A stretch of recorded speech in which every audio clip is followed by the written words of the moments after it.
Bonjour à tous.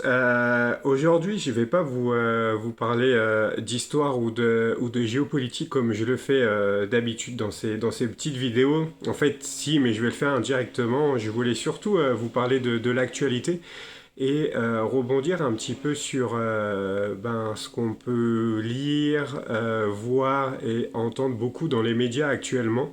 C'est-à-dire ce qui se passe en Afghanistan, avec, vous le savez, le retour des talibans en Afghanistan et le retrait des Américains, mais aussi du reste des troupes occidentales qui ont quitté le pays. Et puis, c'est sûr que quand on lit les médias, on a l'impression que la France s'enorgueillit de accueillir des migrants et des demandeurs d'asile afghans. On a eu de nombreux maires, notamment, qui ont fait beaucoup de promesses là-dedans. Donc je trouvais intéressant en fait d'aller chercher les chiffres puis de voir en fait vraiment si la France est cette terre d'asile qui accueille tous les Afghans qui en ont besoin comme elle le prétend. En fait, la situation, dans les faits, c'est un petit peu plus complexe. C'est pas exactement ça, voire même pas du tout. Au niveau global, j'ai trouvé des chiffres. Tous les chiffres que j'ai trouvés, c'est pour l'année 2020. Voilà, sur une année complète, il faut savoir que l'exil des réfugiés afghans n'a pas commencé en 2020, ça date de bien avant.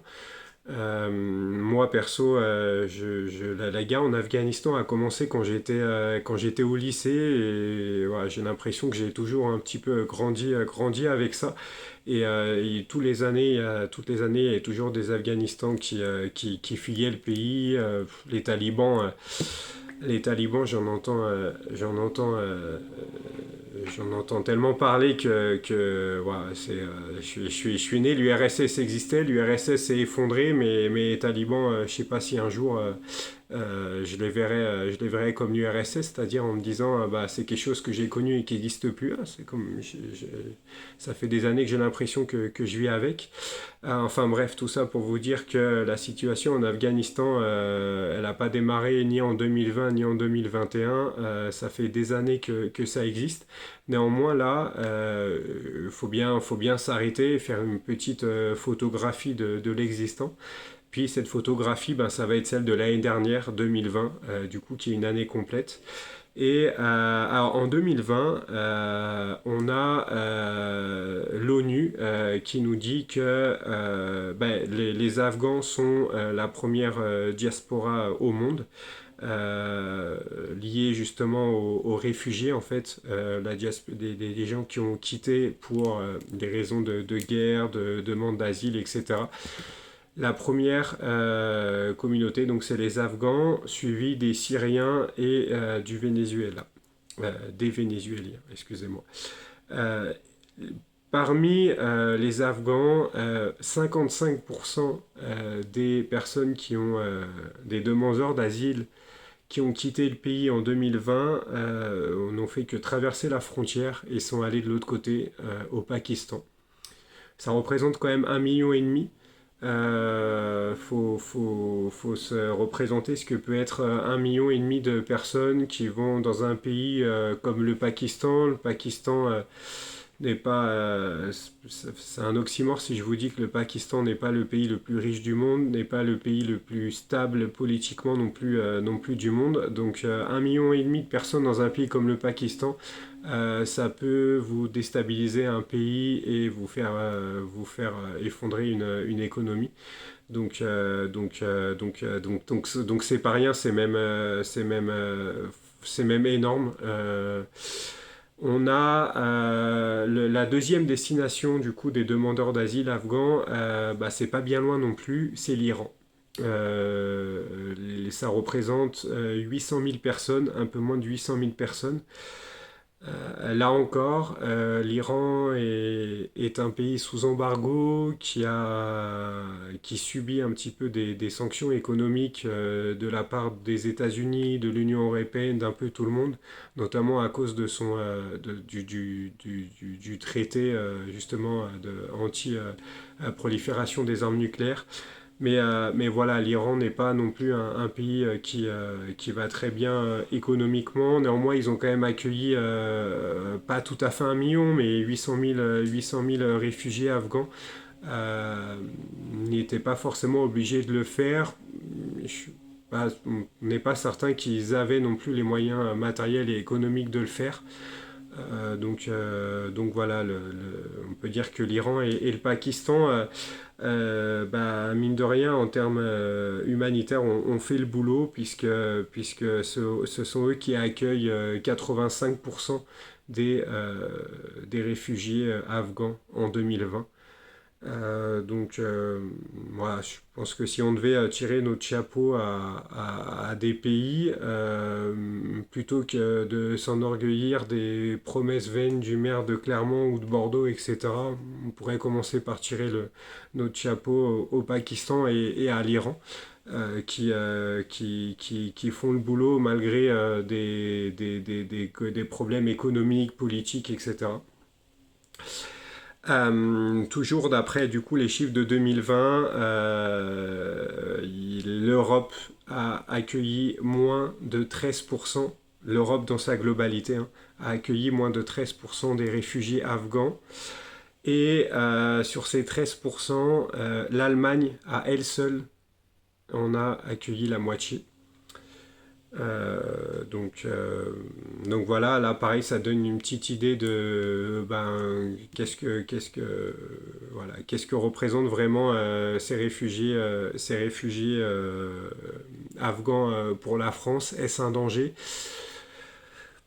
En fait, ça représente 20 000 personnes par an. Donc, est-ce un danger? À vous de voir. Est-ce que 20 000 personnes qui rentrent sur un pays de 67 millions d'habitants, est-ce que ça peut vraiment déstabiliser un pays? Je suis pas certain. Et en même temps, est-ce qu'on peut vraiment s'enorgueillir et féliciter, comme certaines personnes voudraient le faire, du fait que la France accueille 20 000 personnes par an? Euh, En fait, pas vraiment, parce que là, c'est la deuxième partie de la vidéo où là, je vais sortir des chiffres justement liés à la France. Spécifiquement, ce sont les chiffres de l'INSEE, ici, qui datent de 2020 toujours.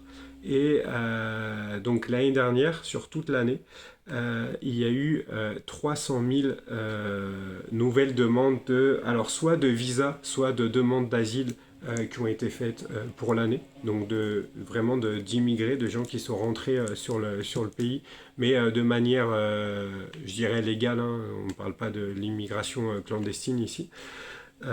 Néanmoins, sur du coup ces 300 000, on va avoir 220 000 qui sont des demandes de visa, donc des nouveaux visas qui ont été attribués. Ces nouveaux visas, il faut savoir que les deux principales raisons à ex aequo sont les raisons familiales. Donc là-dedans, c'est tout ce qu'on appelle communément le regroupement familial et les étudiants. Parce que oui, on a un plus de 72 000 demandes d'étudiants qui sont faits tous les ans. Puis on a aussi, pour compléter un petit peu les raisons de ces nouveaux visas, on va avoir aussi par exemple 26 000 demandes de visa économique, la catégorie économique. Là, c'est plus les gens qui vont venir pour entreprendre ou pour acheter des apparts, pour investir, etc. en France, et qui pour ça doivent demander un visa. Il faut savoir que la nationalité à laquelle la France a attribué le plus de visas en 2020. Et là, on va être loin de, je dirais, le fantasme du grand remplacement, de l'invasion, etc. La première nationalité à laquelle la France a attribué des visas, c'est la Chine. Ce sont les Chinois. donc voilà, ça je pense que je trouve intéressant de le dire aussi, de le souligner. Euh, voilà, je vous laisse faire ce que vous voulez de cette info, de cette information-là. Puis, donc du coup, à ces 220 000 nouveaux visas, il faut rajouter aussi les demandeurs d'asile qui, eux, représentent un peu plus de 80 000 personnes. 80 000 personnes par an. Donc voilà, là, c'est quand même anecdotique. Hein. Pour vous donner un ordre d'idée, les visas étudiants dont je vous parlais tout à l'heure, c'est 72 000. Donc si on met les deux chiffres en parallèle, on a quasiment autant de demandeurs d'asile d'étrangers chinois ou autres qui viennent faire leurs études en France. Donc voilà, je pense que pour personne, un étudiant canadien, australien ou chinois qui viendrait faire ses études en France serait vu comme un danger et déstabiliserait le pays.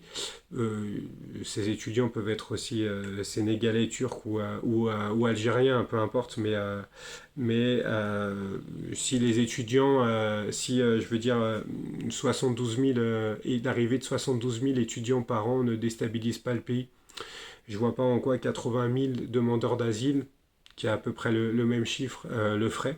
Donc voilà, c'est juste pour vous donner un petit ordre d'idée. Et pour en revenir justement à notre sujet qui est l'Afghanistan, c'est 81 000 personnes, c'est 81 000 demandeurs d'asile, c'est au global. Certes, l'Afghanistan représente le premier pays des demandeurs d'asile, mais ils ne sont pas les seuls. On a aussi des Bangladais ou Bangladeshis. Je ne sais pas quel est exactement le gentilé, mais bref, des personnes qui viennent du Bangladesh. Nous avons aussi des Pakistanais, des Guinéens, des Turcs, des Algériens qui vont rentrer dans cette catégorie de 81 000. Comme je le disais tout à l'heure, les chiffres que j'ai trouvés, moi, c'était à peu près 20 000, voire même moins, entre 17 et 19 000 personnes qui étaient des demandeurs d'asile afghans. Donc voilà, encore une fois, si on veut mettre en perspective avec les demandes de visa classiques, là, donc qui semble-t-il ne fait peur à personne, alors que l'immigration d'asile peut faire peur aux gens. On a moins d'Afghans demandeurs d'asile en France que de personnes qui vont déposer un visa ou une demande d'immigration économique.